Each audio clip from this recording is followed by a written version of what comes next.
গল্পের শুরুতে দেখা যায় একজন বৃদ্ধ যে কিনা সবসময় আল্লাহর ওপরে ভরসা করত। সে সালাত আদায় করে মোনাজাতে আল্লাহ তাআলার প্রশংসা করছে।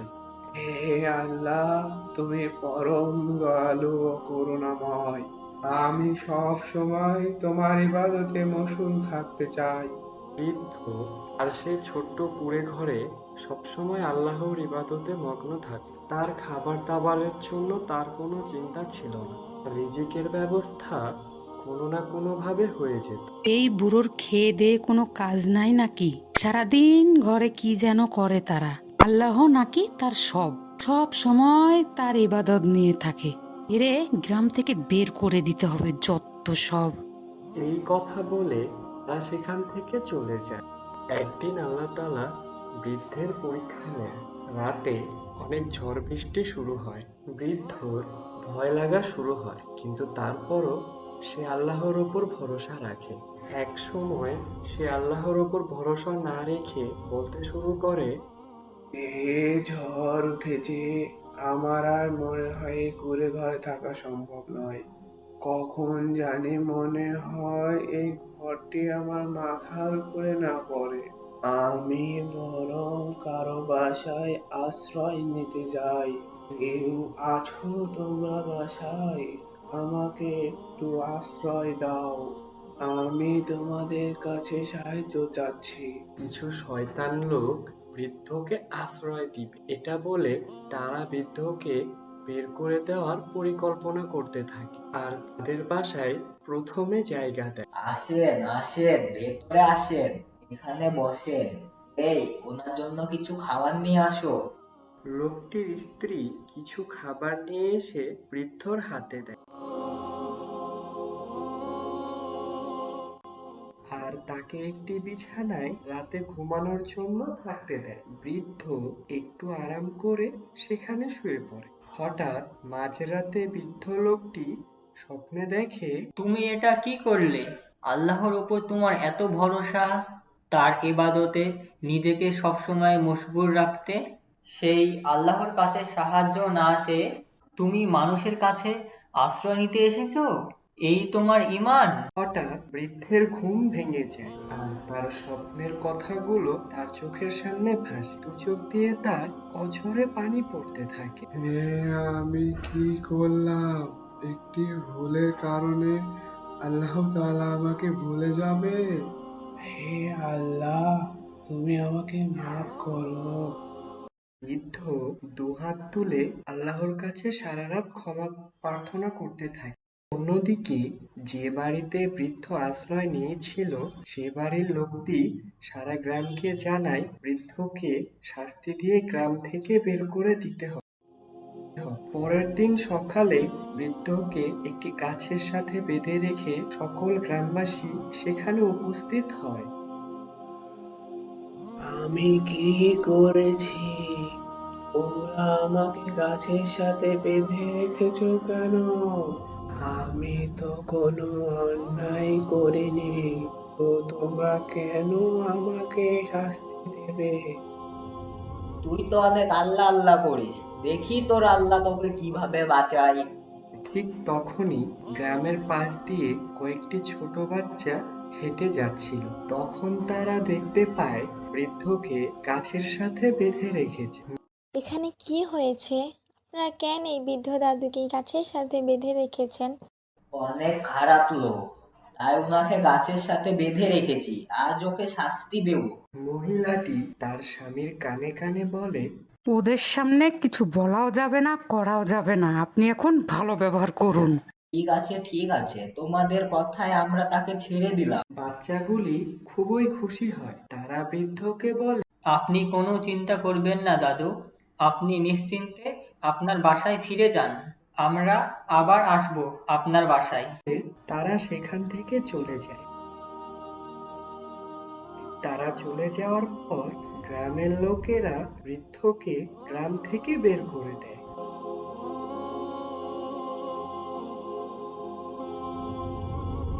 বৃদ্ধ লোকটি তার মনের কষ্ট নিয়ে একটি জঙ্গলের দিকে চলে যায়। ঠিক সেখানে একটি গাছের নিচে কুঁড়ে ঘর বানিয়ে সেখানে আশ্রয় নেয়। হে আল্লাহ, তোমার কাছে অসংখ্য শুকরিয়া। তুমি আমাকে এত সুন্দর একটা থাকার জায়গা দিয়েছো। এখানে আমার রিজিকেরও ব্যবস্থা করে দিয়েছো।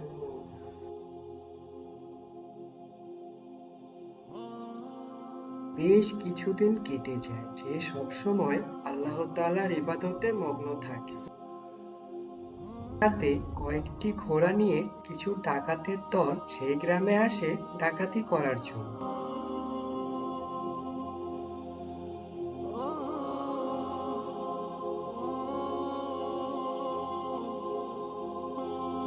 পরের দিন সকালে গ্রামের লোকেরা হতাশ হয়ে যায়। তারা নিজেদের মধ্যে আলোচনা করতে থাকে। তাদের মধ্যে একজন বলে, আমার মনে হয় আমাদের গ্রামে যে ডাকাত দলেরা এসে যে লুটপাট করে নিয়ে গেছে তারা ওই পাহাড়ের দিকটাই বসবাস করে।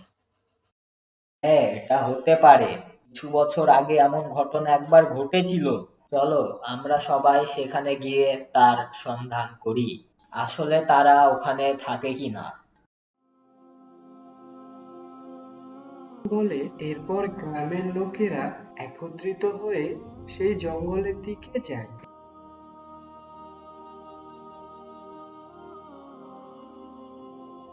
এবং তারা জঙ্গলের গভীরে একটি কুঁড়েঘর দেখতে পায়। সবাই মিলে সেখানে যায়। তারা কুঁড়েঘরটির কাছে গিয়ে দেখতে পায় সেই বৃদ্ধ লোকটি, তাকে তারা গ্রাম থেকে বের করে দিয়েছিল। এ কি, আপনি নির্জন জঙ্গলে একা কি করছেন? আমি এখানে থাকি মা। আমার মনে হচ্ছে গতকালকের ডাকাতদের সাথে উনি জড়িত আছে। চলো আমরা তাকে ধরে ফেলি, তাকে ধরে ফেললে আমরা বাকি ডাকাতদের সন্ধান পাবো। ইনি মনে হয় ডাকাতদের সর্দার, ডাকাতদের সাথে ইনি অবশ্যই জড়িত আছে। তোমরা এগুলো কি বলছো? আমি এগুলো কিছুই করিনি। তোমরা আমাকে ভুল বুঝছো।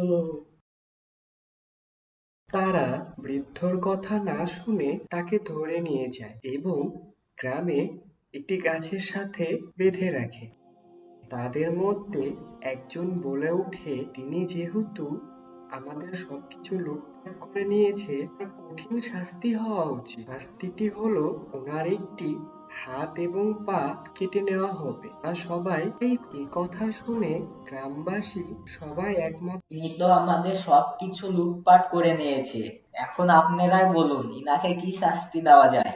যেহেতু ইনি আমাদের সবকিছু লুটপাট করে নিয়েছে, তাই ইনার কঠিন শাস্তি হওয়া দরকার। উনার একটি হাত ও একটি পা কেটে নেওয়া হবে। এই বৃদ্ধকে কঠিন শাস্তি দেওয়ার প্রয়োজন, কেননা গতকালের ডাকাতিতে আমাদের অনেক ক্ষতি হয়েছে। আমরা যদি আজকে এই বৃদ্ধকে শাস্তি না দিই, তাহলে আমাদের গ্রামে আবার ডাকাতি হতে পারে। ঠিক বলেছেন ভাইজান, এই বৃদ্ধের একটি হাত কেটে ফেলা হোক, কি বলেন আপনারা সবাই? এবং প্রহ্লাদকে ডেকে আনা হয়। জি, বলুন, আমাকে ডেকেছেন কেন? গতকাল আমাদের গ্রামে একটা ডাকাতি হয়েছে, আর এই যে এই লোকটিকে দেখছেন, ইনি ডাকাতদের সর্দার। এই বৃদ্ধ লোকটির হাত কেটে ফেলার জন্য আপনাকে ডাকা হয়েছে। কি বলছেন এসব? এনাকে দেখে তো এরকম মনে হচ্ছে না। আপনাদের কোথাও একটা ভুল হচ্ছে। আপনি দেখছি বেশি কথা বলেন, আপনাকে যে কাজ এর জন্য ডাকা হয়েছে সে কাজ করেন। এরপর জল্লাদ বৃদ্ধ লোকটির একটি হাত কেটে ফেলে।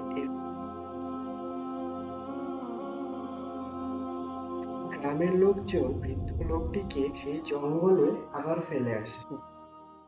কিছু লোকজন আবার সেই বৃদ্ধর কুঁড়ে ঘরে প্রবেশ করে। তারা নিজের চোখে বিশ্বাস করতে পারছে না। এই আমি কি দেখছি, এটা কিভাবে সম্ভব? আল্লাহু আকবর, তো আল্লাহর প্রিয় বান্দা ছাড়া আর কিছুই না। তোমরা না বলে আমার ঘরে ঢুকলে কেন? আমরা আপনাকে অনেক খুঁজেছি, খুঁজতে খুঁজতে আপনার কাছে এসেছি। এই লোকটি আমাদের এখানে নিয়ে এসেছে। বৃদ্ধ খুশি হয়ে তাদের বসতে বলে। গ্রামের বেশ কিছু লোক সেই আগের লোকদের পিছু করতে করতে তারাও বৃদ্ধর কুঁড়ে ঘরে প্রবেশ করে এবং তারা সেই দৃশ্যটি দেখে অবাক হয়ে যায় এবং তারা সবাই বুঝতে পারে সেদিনের ডাকাতির ঘটনাতে এই বৃদ্ধের কোনো দোষ ছিল না এবং তিনি ডাকাতের সর্দার মোটেও নয়।